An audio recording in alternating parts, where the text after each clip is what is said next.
বন্ধুরা, welcome back to my channel STV Suman চ্যানেলে তোমাদের সবাইকে জানাচ্ছি স্বাগত। তো 2025 সালে বইমেলা শুরু হয়ে গেছে, আর এই ভিডিওটি থেকে তোমরা সমস্ত ইনফরমেশন পেয়ে যাবে। তাই তোমরা ভিডিওটি প্রথম থেকে শেষ অবধি মন দিয়ে দেখতে থাকো। বন্ধুরা, তোমাদেরকে প্রথমে দেখিয়ে দিই এই বাইক স্ট্যান্ডগুলো। এখানে বাইক রাখতে কিন্তু 10 টাকা নেয়, আর এখানেও বাইক ও সাইকেল উভয়ই রাখা যায়। তো বাইকের জন্য 10 টাকা এবং সাইকেলের জন্য 5 টাকা। আর এটা হচ্ছে টিকিট কাউন্টার, তো ঢুকতে মাত্র 10 টাকা নেয় প্রবেশ। আর এটি হচ্ছে এই বছর অর্থাৎ 2025 সালে বইমেলার প্রবেশ পথ। তো তো চলো এবার আস্তে আস্তে মেলার ভেতরে প্রবেশ করা যাক। তো মেলার ভেতরে প্রবেশ করলাম, তো দেখলাম যে মেলার চার ধারে কিন্তু বুক স্টলগুলো আছে। তো প্রথমেই হচ্ছে চিত্রলেখা বুক স্টল। তো দেখো এখানে বিভিন্ন রকমের বই কিন্তু তোমরা পেয়ে যাবে। এইগুলো হচ্ছে সব কিন্তু আঁকার বই। এইগুলো সবটাই হচ্ছে আঁকার বই এই স্টলটাতে। তো আরও অনেকগুলো স্টল আছে, আমি তোমাদেরকে স্টলগুলো ভিজিট করে দেখাবো। কিন্তু তার আগে দেখে না, খুব সুন্দর একটি গোলাপি কালারে একটি ফোয়ারা পড়ছে জল। তো তারপরে চলে আসেন আশা বুক এজেন্সি। কিন্তু বইয়ের দাম বিভিন্ন রকমের আছে, কম বেশি মিলেমিশে আছে। তোমরা জাস্ট একটু বার্গেনিং করে নেবে বা দরদাম করে নেবে, যাই বলো না কেন করে নেবে, তাহলে কিন্তু কম দামে তোমরা তোমাদের পছন্দের মতো প্রয়োজনীয় বইগুলি পেয়ে যাবে। তো বিভিন্ন রকমের বই আছে, তোমাদেরকে অল্প অল্প করে বইয়ের নামগুলোকে একটু জাস্ট দেখিয়ে দিই। আর তোমরা যারা বই পড়তে ভালোবাসো, শুধু বই নয়, গল্প উপন্যাস, বিশেষ করে বিভূতিভূষণ বন্দ্যোপাধ্যায়ের গল্প উপন্যাস, তারপর শরদিন্দু বন্দ্যোপাধ্যায়ের বিভিন্ন রকমের গল্প, ভৌতিক গল্প। তো এখানে দেখতে পাচ্ছি বিভিন্ন রকমের ভৌতিক গল্পও আছে। আর এটি হচ্ছে আনন্দ মেলা। প্রত্যেক বছরই বই মেলাতে আনন্দ মেলা বসে, আর এই বছরও তাই। যারা বই প্রেমী, যারা বই পাগল, তারা আনন্দ মেলাতে প্রবেশ করবেই, এটা পুরো গ্যারেন্টি। কেন, আনন্দ মেলাতে অনেক অনেক ভালো ভালো গল্পের বই পাওয়া যায়, যেগুলো আশেপাশের স্টলগুলো থেকে অতটাও হয়তো খোঁজ পাওয়া যায় না। তো দেখো এইখানে বিভিন্ন রকমের কমিক্স বইয়ের সাথে বিভিন্ন রকমের গল্প বই, গোয়েন্দার বই, ভৌতিক বই, উপন্যাস বই। শরদিন্দু বন্দ্যোপাধ্যায়ের একটি উপন্যাস ছিল, আশাপূর্ণা দেবীর গল্পের বই। তারপরে দেখো এইখানে হচ্ছে মা সারদার কথামৃত আছে, আব্দুল কালাম আজাদ সম্বন্ধে আছেন। আর এইগুলো হচ্ছে কমিক্স বই। ছোটদের জন্য সব থেকে প্রিয় হচ্ছে কমিক্স বুক। আমার কিন্তু এই কমিক্স বুকসগুলো খুবই ভালো লাগে, ছোটোবেলাতেও লাগতো, এখনও কিন্তু লাগে।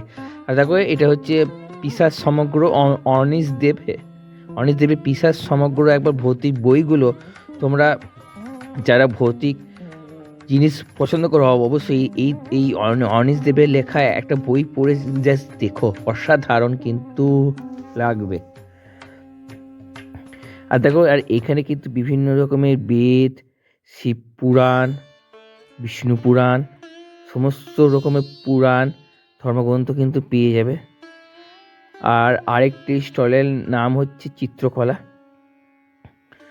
তো এখানেও কিন্তু বিভিন্ন রকমের বই কিন্তু পেয়ে যাবে। তো প্রত্যেকটি স্টলই কম বেশি করে মোটামুটি কিন্তু বই পেয়ে যাবে। আর দেখো এটা হচ্ছে দেজ পাবলিশিং। এখানে তোমরা বিভিন্ন রকমের পড়ার বইও পেয়ে যাবে। গল্পের বই বই তো সব জায়গাতেই আছে, কিন্তু এখানে তোমাদের পড়ার বইও কিন্তু পেয়ে যাবে, মানে স্টাডি করার মতো আর কি, মানে স্কুল কলেজ বলো বা বিভিন্ন জায়গাতে, মানে তোমরা যারা স্টাডি করছো এইখান থেকে কিন্তু পেয়ে যেতে পারো। আর তার সঙ্গে গল্পের বই তো আছেই। এইগুলো হচ্ছে বাচ্চাদের বই, ছোটো ছোটো বাচ্চাদের বইগুলো হচ্ছে এটা। ম্যাথস আছে, ঠিক আছে। আর এটা হচ্ছে এক ধরনের জিনিস, বিশেষ করে ভালোবাসা মানুষের জন্য। এগুলো হচ্ছে চকলেট, বিভিন্ন সাইডে দেওয়া এক একটা চকলেটের খাম। আর বিভিন্ন রকমের রং বেরঙের কালারফুল চকলেটও কিন্তু এইখানে আছে। দেখো এইখানে কিন্তু বড় বড় করে লেখা আছে বেঙ্গল আর্ট ফাউন্ডেশন, অর্থাৎ ভেতরে গেলে ছবি আঁকার অনেক কিছু জিনিস দেখতে পাবো, মানে শিল্পকলা প্রদর্শনী। তো চলো আস্তে আস্তে ভেতরে গিয়ে দেখি আমরা যে কত সুন্দর সুন্দর শিল্পীদের হাতের আঁকা। তো মোটামুটি কিন্তু খুব সুন্দরই লাগছে কিন্তু এই আর্টগুলো দেখো। তোমরা কারা এইরকম চিত্রকলা প্রদর্শনী দেখতে ভালোবাসো অবশ্যই কমেন্ট বক্সে জানাও। এবং সবথেকে বড় ব্যাপার, তোমরা কারা কারা ভালো আঁকতে পারো সেটাও কমেন্ট বক্সে জানিও, কারণ তোমাদের প্রতিটি কমেন্ট আমার কাছে অত্যন্ত মূল্যবান। আর দেখো এখানে কবিগুরু রবীন্দ্রনাথ ঠাকুরকেও আঁকা হয়েছে খুব সুন্দরভাবে। এইগুলো কিন্তু সবগুলোই হাতে আঁকা, শিল্পীর হাতে আঁকা। খুব অসাধারণ না শিল্পীদের এই হাতে আঁকা? ওয়াও, দারুণ! সব রকম মিলেমিশেই কিন্তু ছবি আছে। আর দেখো এইখানেও কিন্তু হর পার্বতী ও আঁকা হয়েছে, আর এখানে গণেশজিকে আঁকা হয়েছে। আর দেখো এই জঙ্গলটা দেখতে পাচ্ছ, রাতের জঙ্গল, কি সুন্দর এঁকেছে না? আর এটা একটু কালারফুল হয়ে গেছে, বিভিন্ন রকমের কালার কম্বিনেশন করে একটা বানানো হয়েছে। এটা কিন্তু খুবই সুন্দর। প্রত্যেকটি আঁকায় 19-20,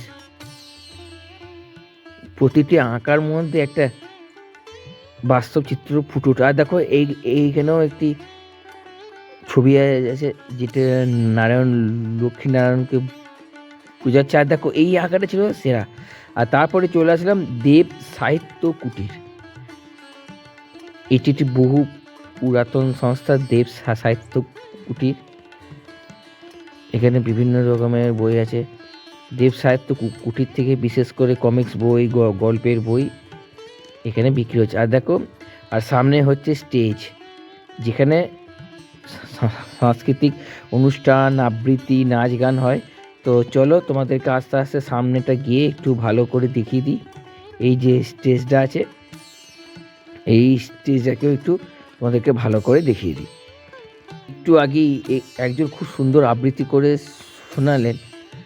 তো এখন কোনো শিল্পী নেই, আর কিছুক্ষণের মধ্যে শিল্পী এসে যাবে। তো দেখো তারপরে চলে আসলাম পপকর্নের দোকানে।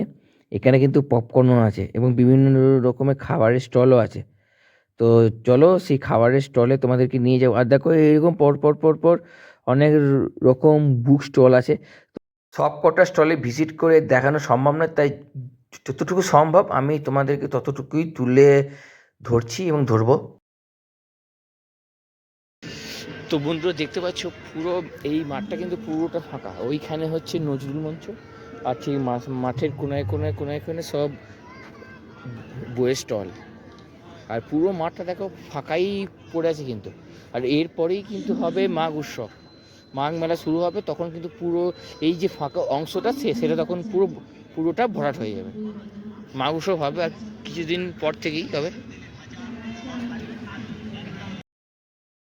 এখানে একটি কফি শপ থেকে আমার কিন্তু বেশ ভালোই লাগলো, কারণ শীতকালে এই কফি খেতে খেতে মেলা ঘোরার মজাই আলাদা। আর এই দেখো এই হচ্ছে চ্যাট ভান্ডার।